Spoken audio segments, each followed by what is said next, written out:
Bonjour à tous, bonjour Sigrid Duhamel. Bonjour. Merci d'avoir accepté notre invitation sur BITV. Vous êtes CEO de BNP Paribas REM France et Global CEO de BNP Paribas REM. Malgré le contexte sanitaire actuel, BNP Paribas REM a démontré avoir plusieurs cordes à son arc en matière d'investissement, notamment avec la signature au T1 2020 du siège de la région Île-de-France à Saint-Ouen. Qu'en est-il pour le T2 2020 en matière d'investissement? On a été très actifs effectivement depuis le début de l'année. D'ailleurs, on ne s'est jamais arrêté pendant la période de confinement. À ce stade, on a près d'un demi-milliard d'euros d'actifs qui ont été closés en 2020. Et rien que pendant la période de confinement, on a sécurisé 600 millions d'euros de deals. Quand je dis sécurisé, c'est acté ou sous promesse. On était très actifs à travers l'Europe, tant en logistique qu'en actifs de bureau, en Allemagne, en Italie, en France, etc. C'est vraiment été extrêmement actif et on n'a pas seulement poursuivi ce qui était déjà dans le tuyau, on a aussi signé pas mal de lettres d'intention, obtenu des exclusivités pendant la période. En dépit de ce contexte économique qui paraît incertain, est-ce que vous allez garder votre cap pour la stratégie déjà préétablie par le passé?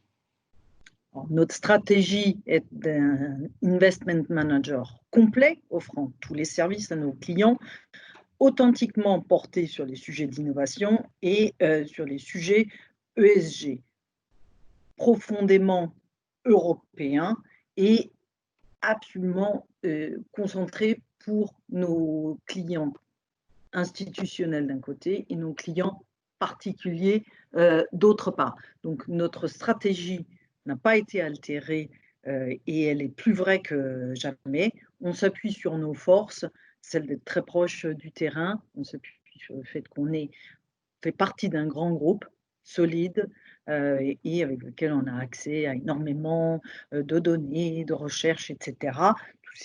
Tout ça fait que, combiné, on a une connaissance très intime des marchés. Merci pour cette réponse. Un autre point, la pilule risque d'être difficile à avaler pour certaines classes d'actifs à l'investissement. Est-ce que vous pouvez vous interdire dès aujourd'hui à investir sur certains segments dans l'immobilier? Alors, si je regarde notre activité en France, on a une très belle mixité de classes d'actifs allant du bureau, commerce, logistique, santé, santé qui va de la clinique à la résidence senior, mais également l'hôtellerie en plein air. On continuera d'être très diversifié. Évidemment, on analyse et on regarde vraiment avec beaucoup d'attention l'ensemble de ces classes d'actifs et après, dans chaque classe d'actifs, les sous-segments de ces classes d'actifs, elles évoluent toutes. Aujourd'hui, peut-être que commerce, bureaux, etc., ont des facteurs qu'il faut analyser encore plus étant donné le confinement qu'on vient d'avoir, voilà, la crise sanitaire, mais l'évolution du secteur du bureau, il n'a pas commencé le jour du confinement. On étudie ça depuis longtemps, on travaille dessus depuis longtemps. Ce n'est pas une nouveauté. Peut-être que la crise sanitaire est effectivement un élément, un facteur accélérant pour poursuivre cela et on est évidemment bien armé chez BNP Paribas REM avec notre programme Design by REM, voilà, pour de manière pragmatique savoir comment développer les espaces de bureaux de demain. Sigrid, autre question. Quid de votre analyse du marché des SCPI post-crise? Est-ce que ces véhicules d'investissement vont-ils être toujours présents à l'investissement ou un retour de bâton est-il attendu en 2021 sur la collecte? Alors, c'est un marché qui résiste bien, car il a des bons fondamentaux, avec une bonne mutualisation du risque. On n'a pas du tout observé de retrait au-delà de la normale. Les Français ne se trompent pas et leur intérêt, il a été fort. Il a été fort en 2019. Il a été fort également au début de 2020, un premier trimestre assez record. Sigrid, vous avez notamment réalisé plusieurs études avec l'IFOP. Qu'en est-il de l'appétence des Français pour les véhicules SCPI et OPCI? Les Français ont effectivement une appétence pour les SCPI et OPCI à travers cette étude IFOP. On a interrogé ce que les Français voudraient faire avec leur épargne. Alors, ils veulent l'épargner principalement dans des livrets d'épargne durable, le livret A, etc. Et arriver en deuxième position, ce qui est assez rare, mais arriver en deuxième position, ils veulent investir en immobilier. Différents types d'investissements en immobilier, leur résidence secondaire, leur résidence principale, etc.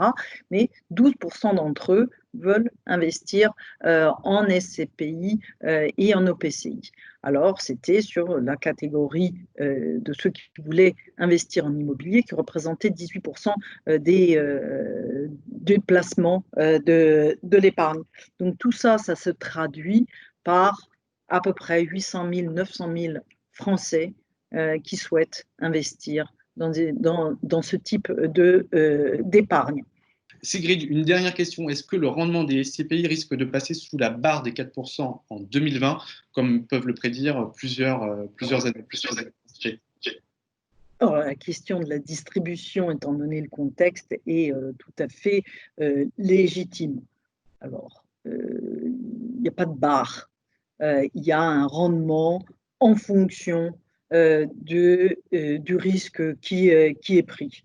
Et voilà, le rendement, en plus, le rendement locatif n'est pas le seul critère lorsque les Français investissent. Ils regardent énormément de critères, ils regardent pour des SCPI, ils regardent les taux d'occupation, ils regardent la qualité du portefeuille, la mutualisation du parc, le potentiel de revalorisation, etc.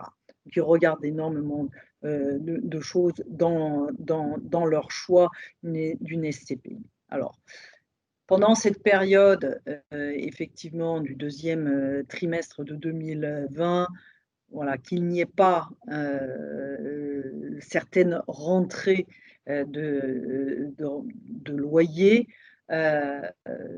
c'est effectivement quelque chose que les sociétés de gestion de portefeuille traitent et gèrent avec énormément d'attention. On est là pour ça. D'ailleurs, on est là pour le faire pour le compte des associés. Pas grand-chose qui remplace un loyer qui n'est pas rentré. En revanche, on peut amortir on peut amortir potentielle baisse par les réserves qui ont été faites dans un véhicule tel qu'un SCPI, le report à nouveau. On peut amortir également par la distribution de plus-value. Voilà, il y a tout un tas de manières de gérer pour pouvoir amortir une éventuelle baisse des rendements. Maintenant, 4%, il n'y a pas un chiffre fixe. On se posait les mêmes questions en 2014-2015 quand c'était autour de 15%. Ce qu'il faut bien regarder, c'est relativement par rapport à d'autres investissements. Merci Sigrid Duhamel pour votre participation. Merci beaucoup et bonne journée. Merci à vous de nous avoir suivis. À très bientôt sur BITV.